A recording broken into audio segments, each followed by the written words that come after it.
Nacida el 1 de marzo de 1966 en Boulogne-Billancourt, París, después de estudiar en el Instituto Celsa de la Universidad de la Sorbona de París, dirigió estudios para una firma de investigación de opinión mientras escribía los primeros textos literarios paralelos. Delphine de Vigan es una autora y guionista francesa. Es autora de varias novelas, algunas de las cuales han tenido una muy buena acogida por parte de la crítica.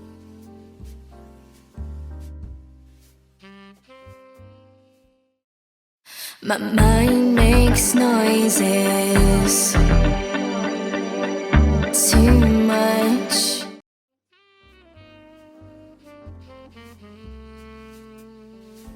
De Vigan debutó en 2001 bajo el seudónimo de Lou Delvieux con la novela Días sin hambre, una historia de inspiración autobiográfica sobre la lucha de una joven contra la anorexia, a la que conoceremos como Lauren, que en su peor etapa llega a pesar 38 kilogramos. A ella le gustaría deshacerse de su condición, pero esta enfermedad tiene algo que la tranquiliza.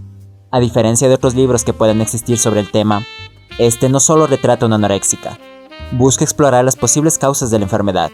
Este libro usa en su totalidad la tercera persona en la narrativa. También existe mucha descripción, a veces demasiado detallada, de lo que ocurre, por lo cual puede resultar algo pesado. Aunque estas pequeñas trabas pueden atribuirse a la poca experiencia que tenía el escritor en el momento de escribir la novela. Tal vez en algún momento, y como me llegó a pasar a mí, alguien te pregunte, ¿por qué lees este tipo de libros? Y tal vez compartamos una respuesta parecida, porque las enfermedades psíquicas y psiquiátricas me desafían, porque en algún momento el cerebro va en la dirección equivocada, porque el otro me fascina, ya sean estas alegrías, sus dolores, sus pasiones y sus sufrimientos. Así que sí, quiero entender por qué puedes infligir tanto dolor en tu cuerpo. Quiero aprender lo que me parece irracional en el otro, porque para el otro es la verdad y la lógica misma. Posteriormente, publicó otras obras con su nombre real. Aparece en 2005, Los chicos guapos, que es una colección de textos sobre los 3 hombres más importantes en la vida de la protagonista, la fantasiosa Emma, abordando la cuestión de si el amor y la ficción se pueden distinguir unos y otros. Aquella dama, Emma, y los 3 hombres que amaba, Mark, un abogado extraño, Ethan, escritor cuyo objetivo final en la vida es engañar a su esposa, y Milan, presentador de televisión que quiere hacer de su vida un espectáculo permanente.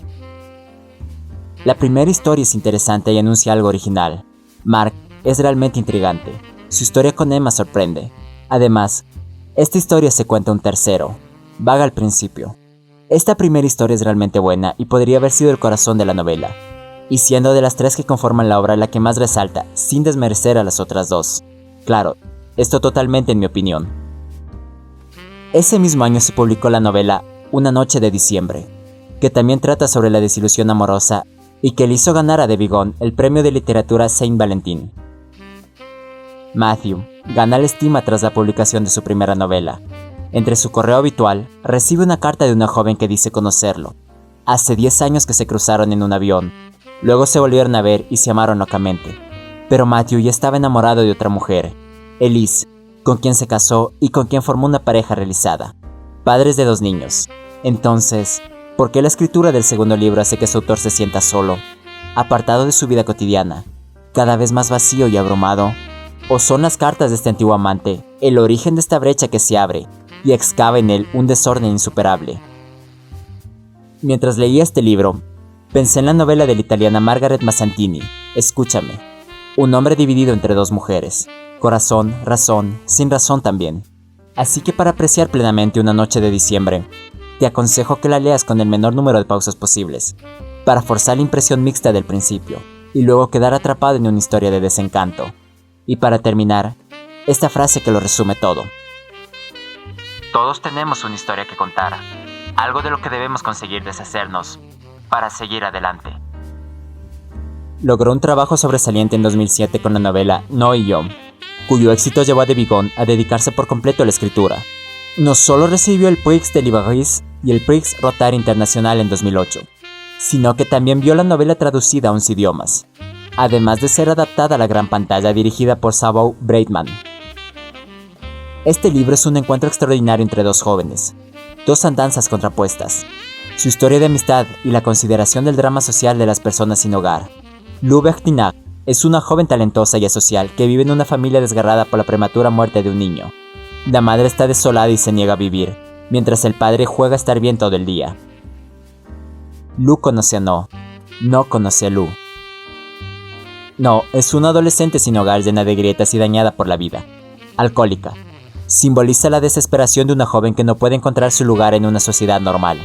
La elección del nombre No es trivial porque representa la negación del individuo y la diferencia que hace al hombre absolutamente detestable. Lu entenderá poco a poco el engranaje que lleva a los jóvenes a vivir en la calle y lo analiza a través del prisma de su historia personal. No narra el horror de su vida diaria con violencia, frío y hambre, yendo y viniendo para que la muerte no la atrape. Ella toma la presencia de Lu como un regalo. En el final de la obra, Delphine de Vigan implica que el determinismo social es una máquina implacable y que la resiliencia no siempre es posible. En 2008 aparecería Bajo el manto, que mezcla obras inéditas de varios escritores contemporáneos y postales eróticas de principios del siglo XX, en las ediciones Flammarion. Se nos invita a sumergirnos en este pasado erótico a través de un centenar de fotografías, que en esos tiempos eran impresiones de bario en gelatina de plata con bromuro de plata, recopiladas por la coleccionista de fotografías eróticas Alexandre Dupuy, en compañía de textos de escritores modernos, entre ellos de Vigan, cada uno inspirado en una postal de su elección. En la historia, Las horas subterráneas, publicada en 2009, utiliza un lenguaje sencillo para describir dos figuras que no se conocen, Mathilde y Thibault, en el corazón de una ciudad en constante movimiento. Son solo dos cifras entre millones, dos siluetas que podrían encontrarse, chocar o simplemente cruzarse. Es una novela vibrante sobre la violencia invisible de un mundo privado de dulzura, donde uno corre el riesgo de perderse, sin ningún ruido, con ternura y ligereza. Delphine de Vigan pone en escena a dos personas en apuros en un París opresivo. Su novela de 2011, Nada se opone a la noche, presenta una portada hermosa. En esta foto en blanco y negro, una joven rubia, con un cigarrillo entre los dedos, esboza una sonrisa soñadora. Esta joven es Lucille, la madre de la escritora. En 2008, se suicidó tras sufrir un trastorno bipolar. Su hija solo la descubriría un tiempo después con las manos ya azules, como manchadas de tinta. A partir de este evento traumático, la autora pasa un gran tiempo sin poder escribir. En sus palabras: ya no sé cuándo me entregué. Tal vez el día en que comprendí cuánta escritura, mi escritura, estaba ligada a ella, a sus facciones. Esos momentos de delirio donde la vida se había vuelto para ella tan pesada que tuvo que salir de eso. Una soberbia historia con el título prestado de una de las canciones de Alain Bachung, Aussi Joséphine. Una elección acertada. Tanto las atmósferas ambiguas propias del cantante se ciernen sobre el libro. Exuberancia y fantasía se codean, sin cesar con el dolor y la melancolía, invocando los recuerdos de los demás, hurgando en fotos y documentos de archivo. Delphine de Vigan repasa página tras página el destino de la hermosa Lucille, la quinta hija de 11 hermanos. A partir de esta esmala, primero descubrimos la alegría contagiosa, el carácter caprichoso, las personalidades asertivas. Pero este aparentemente equilibrio no oculta los íntimos defectos de cada uno, hasta el giro repentino que hará añicos este cuadro idílico y pondrá a la tribu en un caos. Delphine de Vigan ya había probado, hace 10 años, con días sin hambre, evocación dolorosa de su periodo anoréxico.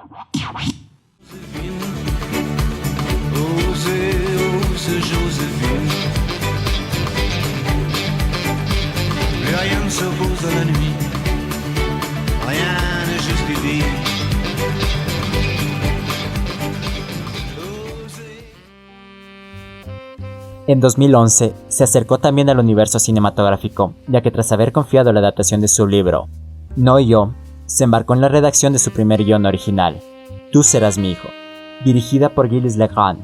2 años después, participaría en la dirección y la escritura del guión Accusio, que presenta a Emma, una joven mujer metódica y en apariencia segura de sí misma, pero 2 fracasos consecutivos le hacen creer que tiene un verdadero problema: es nula en la cama. Basada en hechos reales, es la siguiente novela de Vigan, que llegó a los lectores en el año 2015. La autora se vuelve protagonista de su propia novela, que se encuentra cautivada por la gran popularidad de su último trabajo, Nada se opone a la noche. Este libro te expone los defectos de su familia, incluida la enfermedad mental de su madre. Lleva a su autora a un torbellino promocional cuyo alcance nadie podría haber previsto. Cansada y abrumada por el flujo emocional de sus lectores, Delphine nos cuenta la historia después de la publicación de dicho libro, ¿Cómo volver a escribir en un contexto así? ¿Qué escribir que no se compare inevitablemente con su último trabajo, elogiado por todos lados? Esta obra recibió una adaptación cinematográfica dirigida por Roman Polanski y estrenada en el año 2017. Un año después, en 2018, la escritora presentaría Las lealtades. En el centro de esta novela hay un niño de 12 años, Theo, hijo de padres separados. El progenitor, sumido en una depresión, apenas sale de su caótico y degradado apartamento, y la madre vive consumida por un odio sin fisuras hacia su ex, que la abandonó por otra mujer. En medio de esa guerra, Theo encontrará en el alcohol una vía de escape. A su alrededor se mueven otros 3 personajes. Helen, la profesora que cree detectar que el niño sufre maltrato a partir del infierno que vivió en su propia infancia. Mathis, el amigo de Theo, con el que se inicia en la bebida. Y Cecile, la madre de Mathis, cuyo tranquilo mundo se tambalea después de descubrir algo inquietante en el ordenador de su marido. La novela más reciente de Debbie Gone se publicó en 2019, con el título Las gratitudes. Narra los últimos días de vida de una anciana, Mish Cassel, una mujer que ingresa en una residencia, que va perdiendo el habla por una afasia, ella, que había trabajado con la palabra durante años. Desde ese lugar, el lector conocerá, gracias a la voz de Marie, una mujer que le debe mucho desde que la cuidaba de pequeña, y de Jerome, su logópeda. ¿Cuál es su último deseo antes de morir? Encontrar, si es posible, al matrimonio que durante los años de la ocupación alemana la salvó de morir en un campo de exterminio. Finalmente, puedo citar las palabras de Debbie Gone, que ha aseverado que con los años se ha dado cuenta de que a menudo en la vida es complicado decir gracias. Lo decimos 20 veces al día, pero de una manera trillada, sin saber expresar gratitud. A su juicio, saber dar unas gracias sinceras suele ser complicado. No es fácil expresar gratitud, y a veces no tenemos tiempo de darlas a alguien que pensamos que las merece, porque desaparece.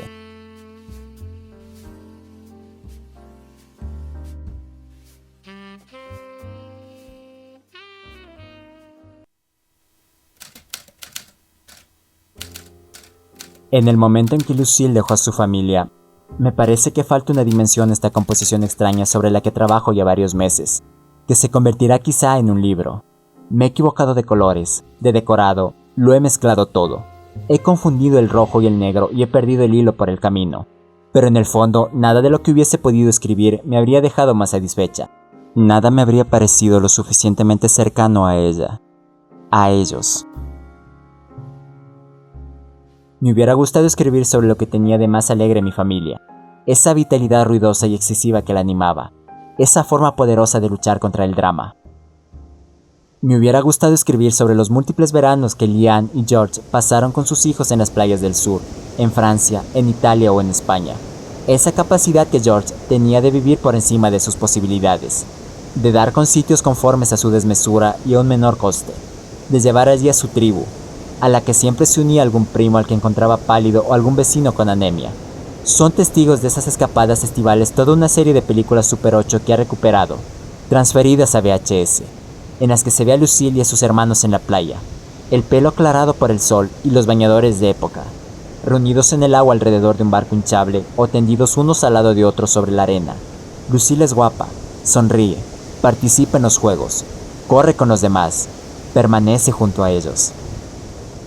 Tampoco he dicho que George había sido quizás uno de los primeros padres de familia que inició a sus hijos en el esquí náutico, que practicaba con orgullo en el Lyon, calzados con esquís de madera fabricados por él mismo, al volante de una lancha neumática provista de un minúsculo motor de 2 caballos. Al cabo de los años, George se equipó de forma más seria y el esquí náutico se convirtió en el deporte familiar. La infancia de Lucille desapareció con ella y para nosotros quedará opaca para siempre. Lucille se convirtió en esa mujer frágil, de belleza singular, divertida, silenciosa, a menudo subversiva, que durante mucho tiempo se mantuvo al borde del abismo, sin apartarlo completamente de su vista. Esa mujer deseada, que suscitó pasiones, esa mujer fracturada, herida, humillada, que perdió todo en un día y estuvo varias veces en un hospital psiquiátrico. Esa mujer inconsolable, culpable a perpetuidad, encerrada en su soledad. En la cinta VHS que recoge las imágenes de la familia, titulada Los Poirier, 1960-1970, descubrí una película que no conocía. Se ve a Lucille y a Gabriel, mi padre, poco antes de su boda, durante una visita que hacen a mis abuelos a la casa de Pierremont, a la pálida luz de un fin de semana de otoño. Salen de un pequeño coche de la época que no sé identificar. Se enfrentan al objetivo, un poco intimidados. Les recibe Liane. Posa una mano sobre el vientre de Lucille. Muestra una expresión satisfecha, poniendo por testigo a la cámara que seguramente sostiene George. Observo a Lucille y a Gabriel y me quedo pasmada ante ese aspecto infantil que todavía tienen. Los dos.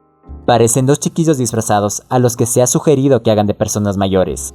Llevan jerseys de punto de color claro, de pie a un lado del otro. Gabriel coge a Lucille por el cuello. Ella tiene las mejillas redondeadas de las chicas muy jóvenes. Ni su cuerpo ni su rostro parecen salidos de la adolescencia. Y si lo pienso, mi hija de 15 años parece mayor que ella. De Lisbeth por una parte, y de la hermana de mi padre por otra, recibí la copia de las cartas que Lucille escribía estando embarazada de mí, justo después de haber descubierto su embarazo y en los meses que siguieron. Evoca la perspectiva de su matrimonio, el feto que se mueve en su vientre, las declaraciones a la seguridad social, los problemas de Gas Ciudad. Está tan emocionada, impresionada, conmovida, enamorada, que no sabe por dónde empezar. Escucha el programa de radio Salut le copain, come manzanas e intenta organizar las cosas en el estudio en el que Gabriel y ella se han instalado. Al final de una página, Lucille se dibuja de perfil, vientre y nalgas prominentes.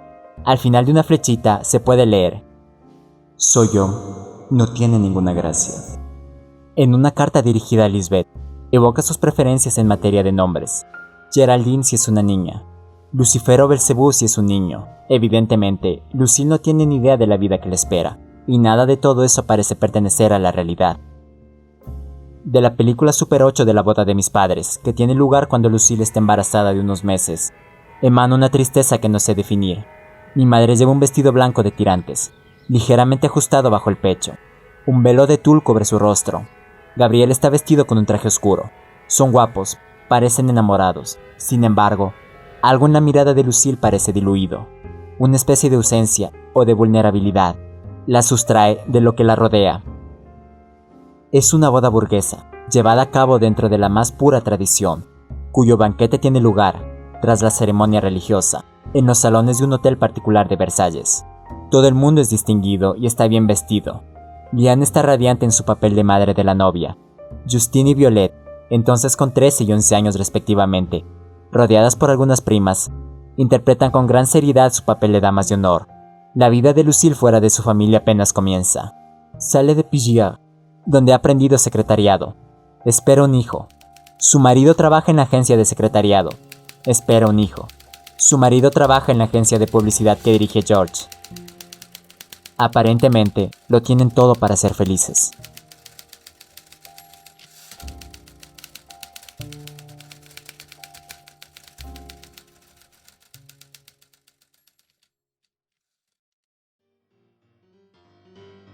Te ha hablado Astrid. Te agradezco por el tiempo que le dedicaste a este video. Eres libre de dejar un like, comentar, suscribirte o compartir este trabajo. Por último te dejo mis redes sociales en las cuales te avisaré de futuros proyectos y publicaré cosas que seguro te interesarán. Hasta la siguiente vez que nos encontremos. Adiós.